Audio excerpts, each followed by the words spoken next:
I'd like to thank everyone for attending my session today on adult developmental thinking and leadership, and also an examination of the obstructions of restorative justice for the American descendants of slavery. And you can visit the website to learn more about ADOS at ados101.com. Now, in this presentation, I will be using a theoretical framework called spiral dynamic theory. So if you have a QR reader, I'll give you a few seconds to kind of scan that so you'll have the handout. And if you don't, I'll be sure to make this available for those who want to view the presentation and that handout later. So I'm going to give you a few seconds to get that together.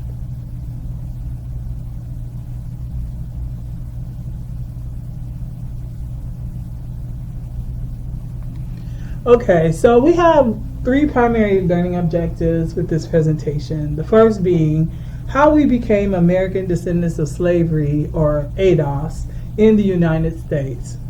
The future for ADOS and our politics, and also an examination of the racial wealth gap. The last learning objective will talk about how you can assist in the restorative justice for ADOS people. Now, the whole concept of reparations to American descendants of slavery is not new. In the upper left-hand corner, you have an image depicting General Sherman staving off angry white mobs who were upset about the allocation of 40-acre tracts to newly freed slaves. And I'll talk more about that toward the end of the presentation, about how that even came about and was not really realized for those black former slaves. In the 21st century, Ta-Nehisi Coates wrote a piece for The Atlantic when he talked about the need for reparations as a function of slavery, but also Jim Crow and more contemporary activities that were meant to keep black Americans as a bottom caste, that included separate but equal, and also redlining and state-sanctioned oppression of American descendants of slavery. Dr. King supported reparations. The H.R. 40 bill was introduced by John Conyers in the U.S. Congress and recently was under discussion with the Congress. And Claude Anderson also was on the heel in the past talking about reparations. And prior to his death, Johnny Cochran actually won reparations, he and a group of lawyers, for those people who were descendants of the Rosewood, Florida massacre. However, the ADOS hashtag name is the creation of political policy expert Yvette Cornell and attorney Antonio Moore.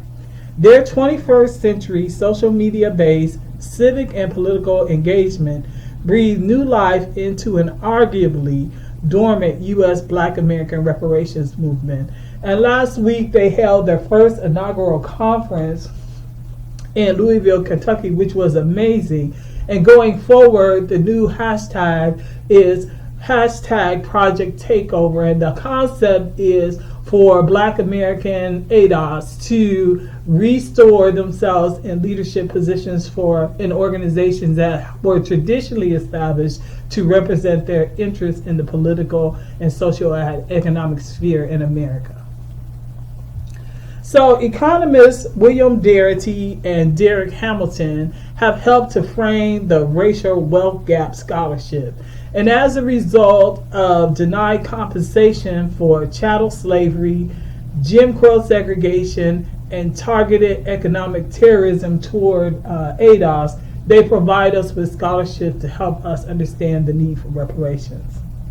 Now, in his publication, Darity et al., What We Get Wrong About the Racial Wealth Gap, Derek Hamilton is quoted as saying, the white household living near the poverty line typically has about $18,000 in wealth, while black households in similar economic straits typically have a median wealth near zero. This means in turn that many black families have a negative net worth. Now, the first thing we need to do is have some definitions, some working definitions. So what is wealth? Wealth refers to the stock of assets, the value of any ownership that can be converted to cash, and those assets are held by a person or household at a single point in time. Now, liquidity involves turning an asset into cash. Income is different. Income refers to money received by a person or household over some period. Income involves wages, salaries, and cash assistance from the government. Now, the combination of what you own, your assets, and what you owe, your liabilities, make up your personal net worth. Now, here's a chart from the U.S. Census that tracked median household income by race between 1967 and 2018. And as you can see, the income differences by race are staggering, with Black American ADOS being at $41,361 in terms of 2008 dollars, and those of Asians and whites being almost double of what they have. But in terms of all the racial class, blacks continue to be the bottom caste in terms of household income. Darity's research was even more salient. So in this chart, he takes a median household net worth by race and education. And as you can see, the results are staggering again. When those whites who have a high school education have a higher household net worth than a black person who has a college degree. Now, there is a narrative going around that I really want to push back on, that it's not worth it to get a college education. That is not true. If you look at the chart and you look at the overall net worth potential of blacks with a high school degree versus one with a college degree, and even more so with a post-college degree, the difference is significant. So higher education over the long run has dividends for black families, but they pale in comparison to white families, particularly if you consider college having to be a function of taking out loans and debt. Now, here's another chart that shows racial wealth inequality being rampant in the United States with projections out to 2024. And as you see with this chart, the wealth inequity is tremendous between whites and blacks. And even over time, since 1983, you've seen how Latino groups, more immigrants, have come in and even surpassed blacks in terms of the amount of wealth that they were able to generate.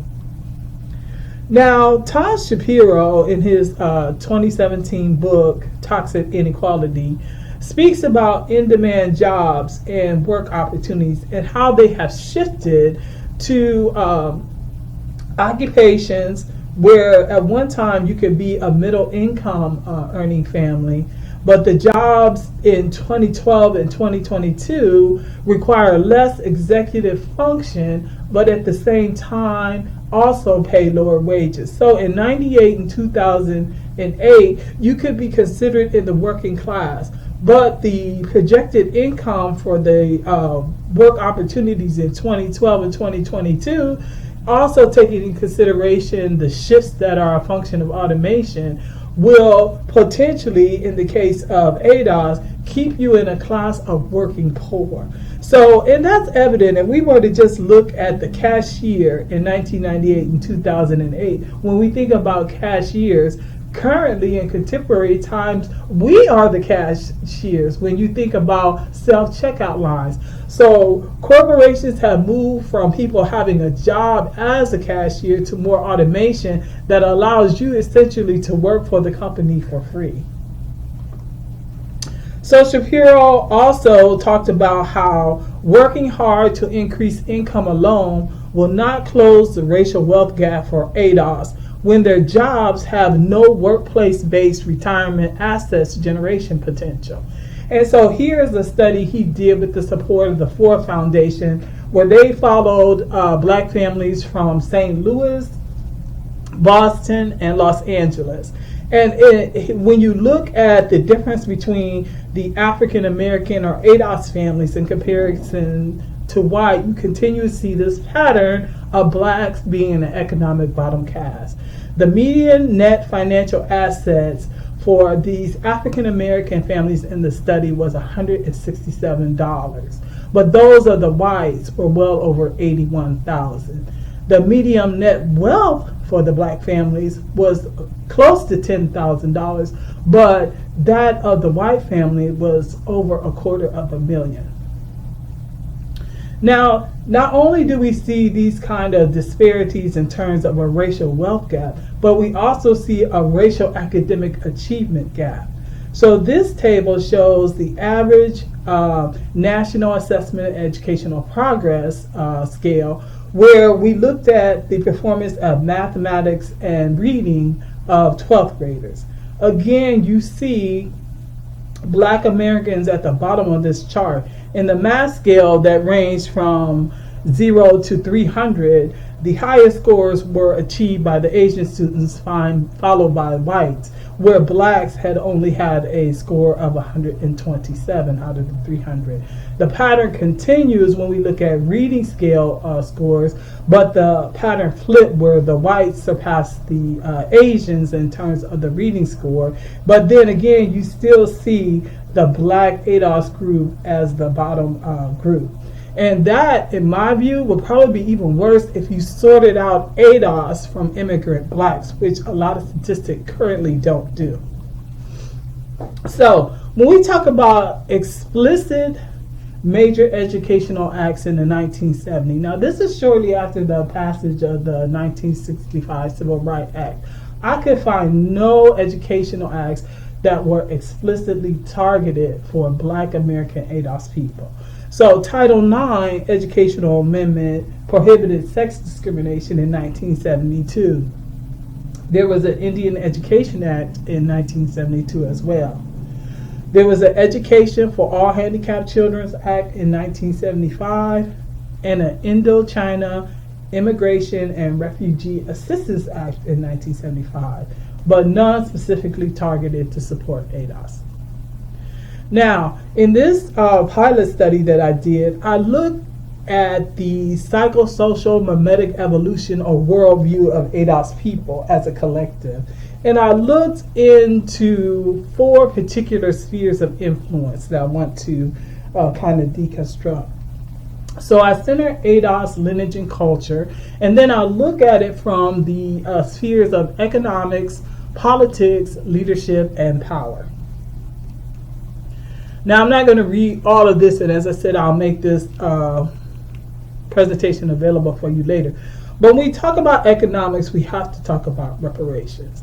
And reparations are intended to provide restorative justice and to reduce the inherited disadvantage for ADOS as a consequence of U.S. chattel slavery, Jim Crow, and the ongoing anti-black discrimination for foundational black Americans. When we talk about power and adult education, our field has always been an advocate for social justice and advocacy for the oppressed. Therefore, it would seem natural to me to have a policy statement or a policy paper come from Triple ACES in support of reparations for ADOS. Through government policy, both structural and legal, ADOS have become the bottom caste group in America. When we talk about politics, civic engagement and representative government serves as access points for obtaining U.S. prosperity. Historically, ADOS understood that in order to change their fortunes, black men and women needed to have representative political actors who advocated for full and equal access to their citizenship. That has not happened in the 21st century, hence the ADOS Project Takeover hashtag. Now, leadership requires courage and strength, and they are hallmarks of effective ADOS leadership. Ideally, 21st century leadership is infinite, not singular, and can rotate in order to promote the greater good. So I did a mixed method pilot study where I looked at this phenomenon of misogyny noir. So essentially I looked at what were the experiences of black women, negative experiences in online learning space. So I interviewed 6 people who self-identified as black American, And then I also did a survey where I asked several questions. Now, to the right is the distribution of the groups by generation. So I had 110 participants take the survey, and 6 people did face-to-face interviews. And then I categorized them by generations. And I was really surprised to see that I got what I described as a generation of elders, and there were 5 people who took the survey that were 70 years and older, but all of them described themselves as Black. So here is the correlation matrix I produced from that data, and I looked at the socioeconomic status of the survey participants.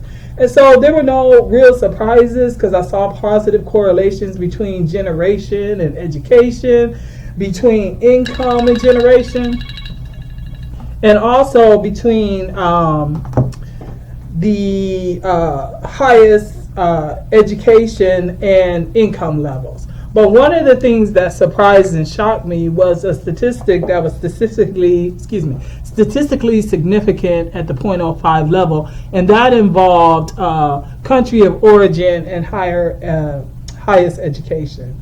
So what I decided to do was look at that particular statistics and create a data crosstab table.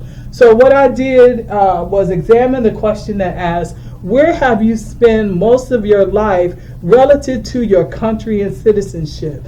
And so when you look at the educational distribution of the participants, there were 8 who had doctoral degrees, but there were only 2 who said that they had spent the majority of their life outside of the United States and held citizenship outside the United States. And both of those persons had doctoral degrees. And what I was seeing in the data and anecdotally is that the immigrant Black that comes to the United States is not similarly situated as the American descendant of slaves when you talk about socioeconomic status. These immigrant Blacks in a lot of instances are coming from very elite classes from their country. And so they don't share our cultural identity, lineage, and worldview. So I use this viral dynamic theory framework to identify leadership styles and collective worldview orientations among the ADOS who took my survey. And so just a little bit about spiral dynamic theory. Spiral dynamic theory is an adult development theory that holds that as adults mature, they have the capacity to move from very simplistic, lower order thinking to more complex, higher order thinking. And as you make these progressions, you oscillate between orientations that are very individualistic to those that are very collectivist. And there's a particular way in which you view the world and orientation with that worldview. So in my statistic, it was very interesting to learn that this particular sample of ADOS people was very, very highly green in their orientation. And so what I'd like to do now is give you a description of that particular worldview construct. So with the FS green system, it's very relativistic. It's a relativistic mimetic worldview marked by the exploration of personal inner self in conjunction with the inner self of others. There is a prioritizing of community, unity, and harmony as a promotion of shared societal resources for the benefit of all is valued. Notions of greed and dogmatic authoritarianism are rejected with this particular worldview, as decision making is based upon consensus, which is the promoted theme. Togetherness, harmony, and acceptance serves to replace the previous stage's scientific logic, which was the more orange mimetic worldview. Interpretive reality makes space for the metaphysical and one's feelings as an analysis tool. In this green mimetic worldview, the locus of control is external and collectivist in nature. So when I go on to look at some of the other systems, I'm not going to go through a lot of detail about them, but I want to talk about some of them. So you have this leadership style that's from this red-oriented mimetic worldview, and the colors are used as a mnemonic to describe that particular worldview system. And so in the red mimetic worldview, there's one leader, and the one leader is always fighting to maintain their position. This particular leadership style is express self in its orientation and looks to preserve its position without remorse. So rancorous conflict is very much a part of the system because there's always a fight for domination within the group. Now you have this blue system where you can have still this one idealized authority figure, but you can have several pyramids of authority. This orientation is more toward the collectivist oscillation. So we went from the red individualism to this more blue progressive collectivism. I like to describe this particular worldview examples as Dr. King and Malcolm X, because in this worldview there's this concept that there exists an ultimate truth, an ultimate authority. There's this attention to order and obedience of that authority. And so I saw that being manifested in the characterizations of the leadership of both Dr. King and Malcolm X. Now I'm going to skip the orange worldview for the sake of time and go straight to the green orientation I saw among my ADOS sample population. So as I said, I described what the green mimetic worldview, but what happens, there is no individual leader. That leadership starts as kind of this centralized idea, and then you have this notion of sacrifice now for reward now. So in the blue previous system where I described Dr. King and Malcolm X, the worldview is sacrifice now for reward later. But in the green worldview, the position is we're sacrificing now and we want reward now. So the single person leadership model is avoided here. And leadership is only given at the behest and consensus of the group. There exists more than one flat type of organizing among the organization because you have these subgroups who branch off to do their own kind of activist work. And it is based on the formation of previous acquaintances. So you'll see an ADOS group in California, an ADOS group in Chicago, Detroit, Akron, Cincinnati, Alabama. And that's the model that I see representative and consistent with the worldview of the ADOS people who were in my sample. Now, one of the things I want to make the pivot to is the need to have a protected class status for ADOS. So there needs to be a formal classification category for ADOS people in order to address things like the racial wealth gap and the academic achievement gap, and a unique census designation for this particular identifier. However, I want to move into some of the obstructions who have resisted the unique ethnic identification being established for ADOS.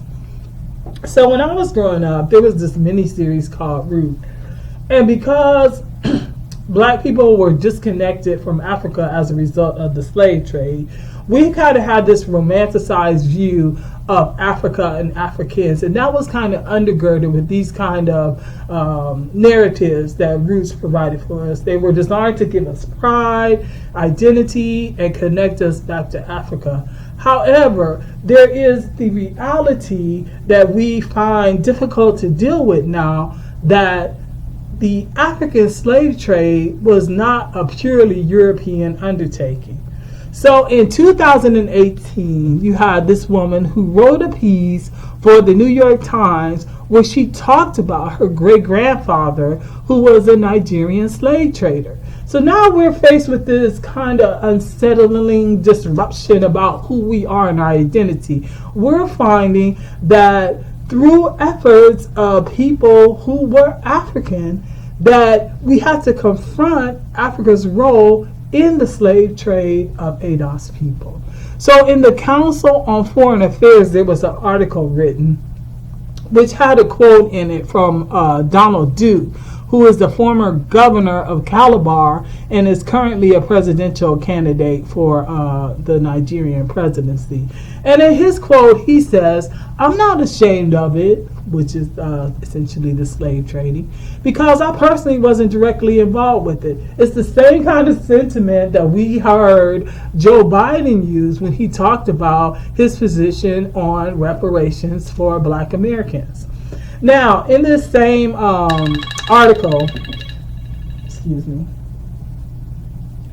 In the same article, we have Nuabini recount a conversation that he had with a Tanzanian who was now living in the United States.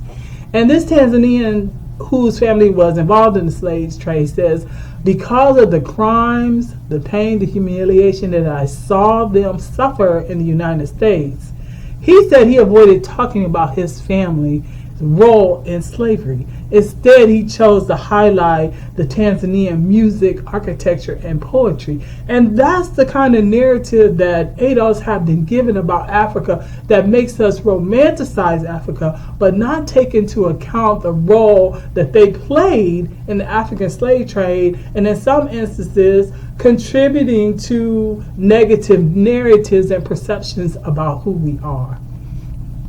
So that leads me to some social media activity of Talib Kweli, who is a rapper with Caribbean ancestry.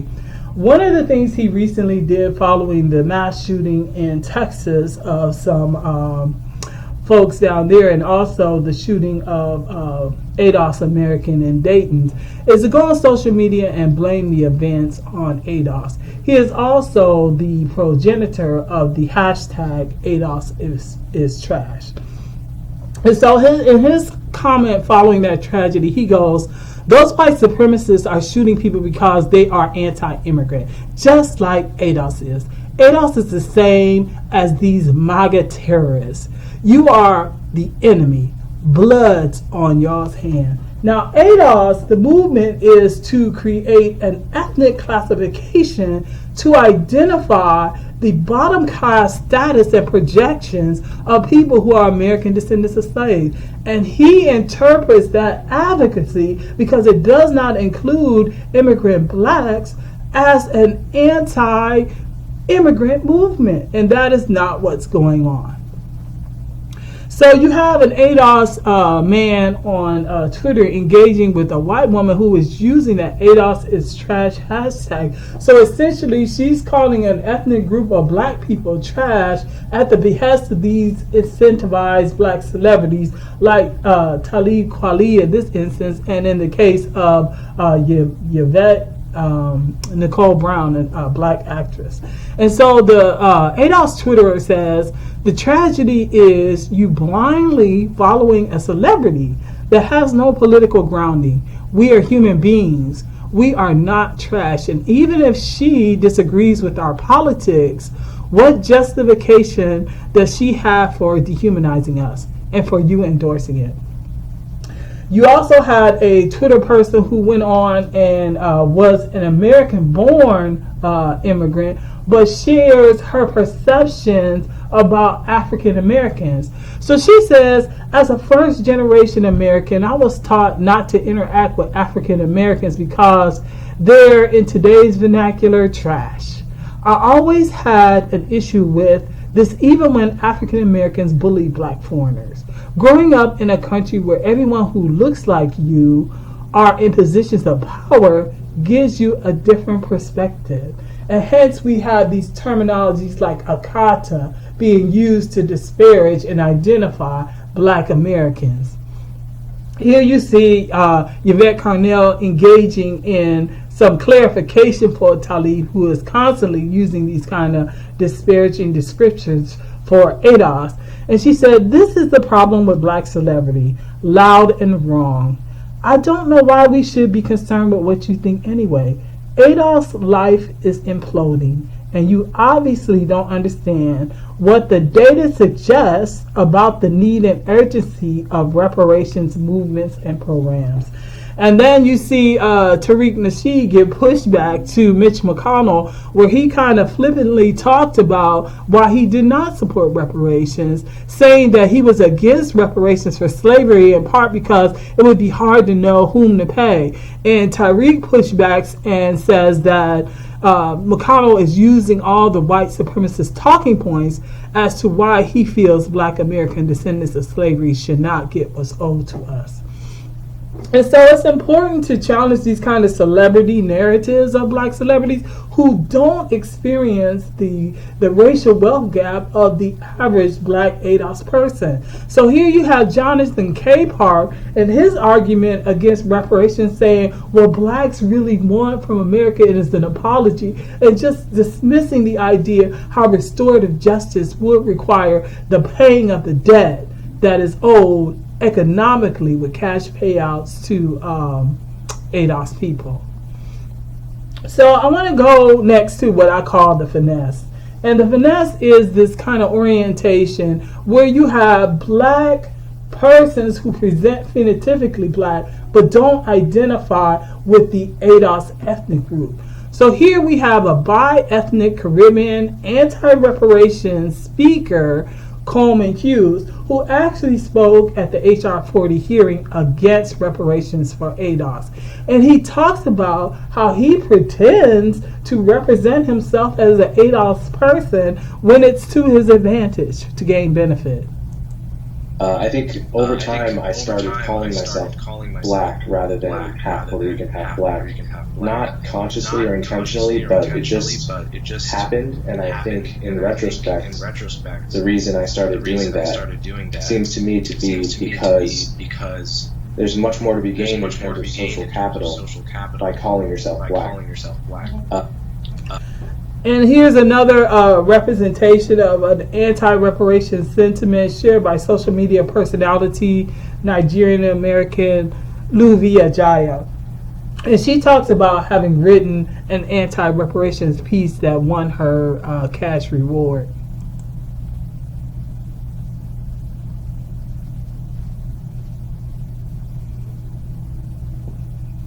So I've definitely become more liberal.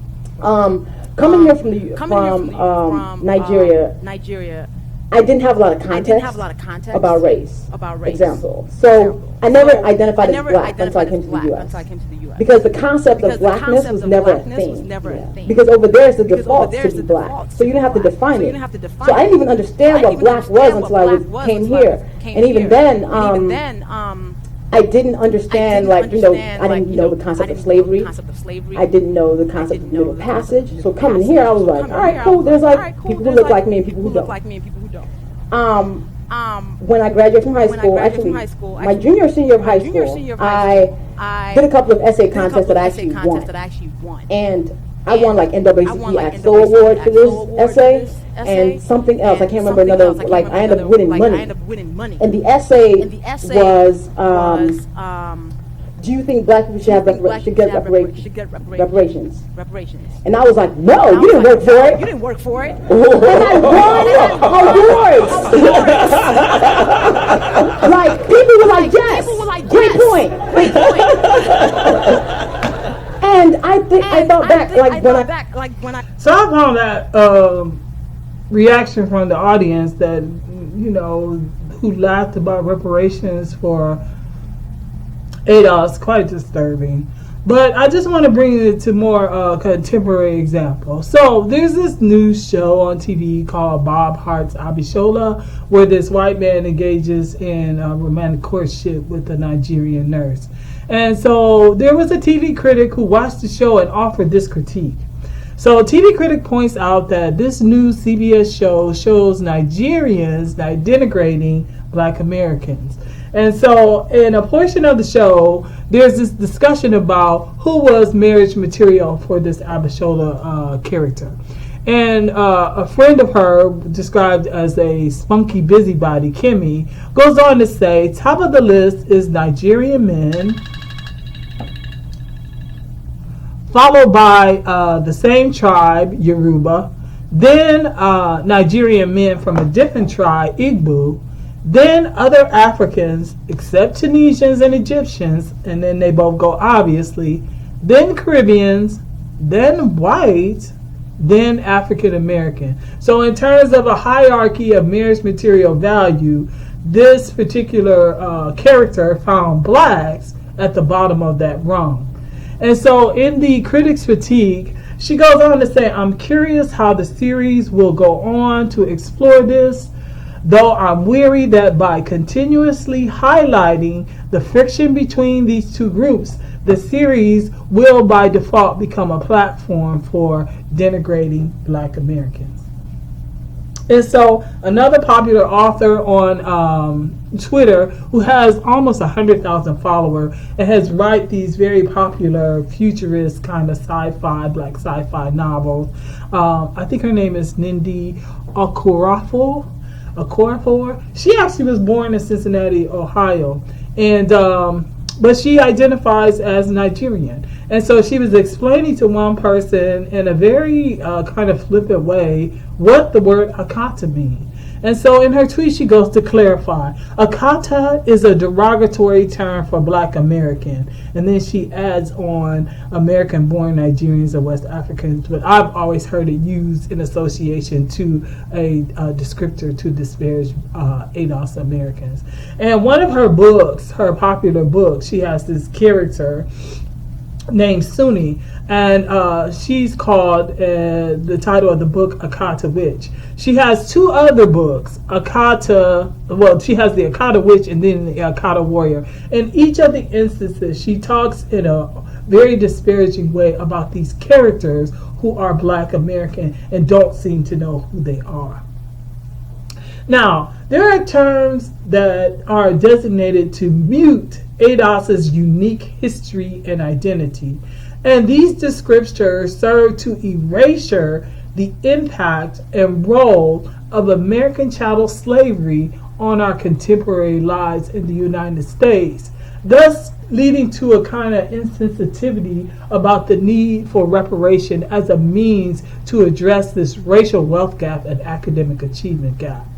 So I want to share a testimony of sorts, from the past, from an actual slave that was done in 1949.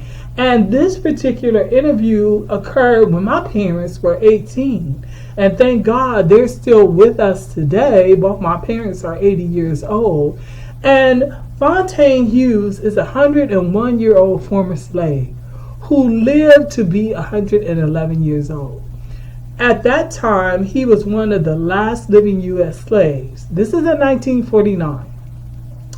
His father was killed in the Civil War, and his grandfather was owned by President Thomas Jefferson. Hughes said when asked, he'd rather take a gun and end it all before he'd be a slave again. So I want to share part of his testimony for us to listen to and reflect on. You can't get a man for $50. You pay a man now $50 a month, you don't want to work for it. More like $50 a week nowadays. Yes, exactly. They want $50 a week, and they ain't got no more now, and we had them, and we no more money, but of course they bought more stuff, more property and all that, but we didn't have no property, we didn't have no home, we had no nothing, we didn't have nothing, and just like cattle, we just turned up, and get along the best you could. Nobody to look after us. We've been slaves all our lives. Your mother was a slave, your sister was a slave, father was a slave. Who was your father a slave for, Slave? He's a slave for Burnett. He belonged to Burnett. Didn't he belong to Thomas Jefferson at one time? He didn't belong to Thomas Jefferson. My grandfather belonged to Thomas Jefferson. But your grandfather did. Yeah. And my father belonged to Burnett. And Burnett died during the wartime because he was afraid he'd have to go to war. But now, in them days, you could hire a substitute to take your place. So he couldn't get a substitute to take his place, so he ran away from home. And he took cold. And when he come back, the war was over, but he died. And then, if he had lived, couldn't have been good. The Yankees just come down and just broke the mill open, rolled all the flour over the river, and broke the store, and stole all the meat out of the sheep, and stole all the sugar out. And we boys would pick it up and give it to mill missus and master, young master, until we come to the... Well, I don't know how, I don't know, to tell you the truth. When I think of it today, I don't know how I'm living. None of the rest of them as I know are living. I'm the oldest one that I know is living. But still, thankful to the Lord. Now, if my master wanted to send me, he never said you couldn't get a horse and ride and walk. You'd be barefooted, cold, but he wasn't no more a dog. He wasn't treated as good as he treats dogs now. But still, I don't like talking because it makes people feel bad. I could say a whole lot I don't like to say. I won't say a whole lot more. Do you remember much about the Civil War? No, I don't remember much about it. You were a little young then, I guess. I remember when the Yankees come along and took all the good horses and sold all the meat and flour and sugar and stuff out in the river and let it go down the river. And they know that people wouldn't have nothing to live on, but they done that. That's the reason why I don't like talking. And if you was cooking anything, you can have for yourself. And if they was hungry, you wouldn't eat it all up and eat it. Get nothing. They just come in and drink up all your milk. Just do as you please. The time to be passing by, all night long, walking, mudding, running. Oh, they have a color there. Colored people is free, Lord, they all for thankful. And some of them are sorry they are free now. Some of them now would rather be slaves. Which would you rather be in, Clever? Me? Which I'd rather be? You know what I'd rather do? If I thought, had an idea, that I'd ever be a slave again, I'd take a gun and end it all right away. So, Father Hugh's testimony was powerful because he talks about how people who were released as slaves wanted to become slaves, because when you release people with no resources, no economy, no ability to take care of themselves, then several of them wanted to return to be slaves. But Father Hughes talked about how horrible a situation was. If that was the choice for him, he'd rather take a gun and end it all. And that brings me to the betrayal by Union General Jeff C. Davis in 1864. So in December 9th of 1864, during the Civil War, General Davis crossed Ebenezer Creek with his 14th Army Corps and its advance towards Savannah, while General William T. Sherman, who I mentioned at the beginning of the presentation, made a march to the sea. Davis hastily removed the pontoon bridges over the creek, and hundreds of free slaves following his army drowned trying to swim the swollen waters to escape the pursuing Confederates. Following a public outcry, Secretary of War Edward Stanton met with Sherman and the local black leaders in Savannah. 4 days later, President Lincoln approved Sherman's special field order confiscating 400,000 acres of coastal property and redistributing it to the former slaves in 40 acres tracts. So that's where that 40 acres mantra, 40 acres in a mule, came from as a result of this betrayal by General Davis. And those tracts of land were not realized to this day. So what can you do for ADOS justice? So I created some bullet points to talk about what can be done if interested in being an ally on behalf of justice for ADOS and reparations. The first thing that can happen is Triple Aces can issue a statement and encourage other professional organizations to support reparations for ADOS people. Know that the restorative justice for ADOS requires cash payouts and economic repair for a debt that is owed. Support a federally protected class status designation for Black ADOS and a federal Office of ADOS Affairs, similar to the Office of Indian Affairs that we have, and reparations with targeted reparations and programming. Engage in political advocacy that looks to rectify the racial wealth gaps, seeking to keep ADOS as a U.S. bottom caste. Being civically engaged on behalf of the healthy well-being and community development agenda for ADOS. Hold accountable mass media and other offensive promotions of anti-black ADOS imaging in the public sphere. Promote the academic research showing that a lack of deserved financial stability for ADOS jeopardizes community existence and the ability to thrive in America. Understand that Universalist programs maintain the zero wealth projection for ADOS, or Foundational Black Americans, by 2053, in a nation whose riches they and their ancestors built. And so I'm going to close out the presentation with a very popular mantra that we hear on social media. And I think it was created by one of the members of the New Black Media on YouTube named Professor Black Truth. And the mantra is simply cut the check. So thank you for your time and attention. Here are my references, so you can, reference some of the books and resources that I have for this presentation. And I thank you for your time and attention, and welcome any questions that there might be.